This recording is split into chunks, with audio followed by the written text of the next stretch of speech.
સાયખા જીઆઈડીસીમાંથી શંકાસ્પદ કેમિકલ ભરેલું ટેન્કર વાગરા પોલીસે ઝડપી પાડ્યું છે। સમગ્ર બનાવ અંગે પોલીસ સૂત્રો પાસેથી મળતી વિગત મુજબ ઉચ્ચ પોલીસ અધિકારીઓની સૂચના અને વાગરા પોલીસ મથકના અધિકારીઓના માર્ગદર્શનને આધારે વાગરા પોલીસ મથકમાં ફરજ બજાવતા ભોપાભાઈ ગફુરભાઈ ટીમ સાથે ખાનગી વાહનમાં પેટ્રોલિંગમાં હતા। તે દરમિયાન અંગત બાતમીદારથી માહિતી મળી હતી કે સાયખા જીઆઈડીસીની ગ્લોબેલા ચોકડી નજીક એક શંકાસ્પદ કેમિકલ ભરેલ ટેન્કર ઉભેલું છે।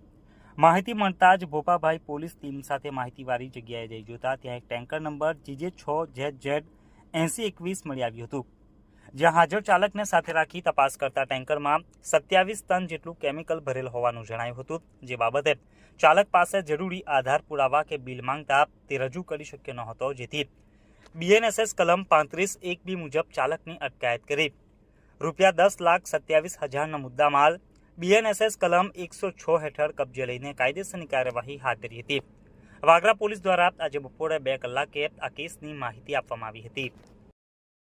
इस वीडियो को लाइक करें, हमारे चैनल को सब्सक्राइब कर बेल आइकन जरूर प्रेस करें हमारी न्यू वीडियो सबसे पहले देखने के लिए।